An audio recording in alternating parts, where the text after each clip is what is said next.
Voilà pour les titres. Après 8 jours de revirement à répétition, le Premier ministre a donc clarifié ses intentions en matière de baisse d'impôts. 11 milliards d'euros sont annoncés pour l'année prochaine. C'est plus que prévu, je le disais. Le détail des mesures, les réactions aussi avec Tiffaine de Tricorneau et Julien Ababsa. Une volte-face fiscale. Après une semaine d'arbitrage, Édouard Philippe a tranché. Dès l'an prochain, les impôts baisseront de 11 milliards d'euros. Le Premier ministre espère provoquer un effet de souffle fiscal. Plusieurs mesures sont à destination des ménages. La réforme de l'ISF, 3 milliards d'euros d'impôts en moins. La refonte de la taxe d'habitation, 3 milliards en moins également. La nouvelle taxe sur l'épargne, 1,5 milliard d'euros d'allègement.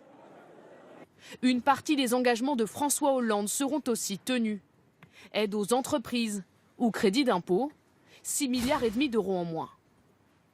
A l'inverse, 2 prélèvements vont augmenter sur le tabac, plus 500 millions, et sur les carburants, plus 2 milliards d'euros. La gauche fustige les allers-retours du gouvernement. C'est toujours la même politique, des annonces, suivies ensuite de contre-annonces, et une politique si brouillonne que personne ne s'y retrouve. Un programme qui, selon l'extrême gauche, ne profitera qu'aux ménages les plus aisés. Les plus riches, ceux qui bénéficient depuis 30 ans de la situation économique, vont s'en sortir encore plus. Et tout ça, non pas pour investir, mais pour que la France continue à être le pays recordman d'Europe des dividendes. Selon une étude de l'OFCE, les 10% des ménages les plus riches concentreront près de la moitié de ces baisses d'impôts. Alors, quel impact précisément en termes de pouvoir d'achat pour les ménages? Et y a-t-il un caractère d'inégalité, comme le disent certains? Bonsoir Jean-Paul Chapelle. Bonsoir. Concrètement, qui gagnera quoi? Alors Julien, tous les salariés du privé y gagnent, mais vous allez le voir, les plus fortunés en profitent plus. Un couple avec 2 enfants, revenu mensuel 3 330 €.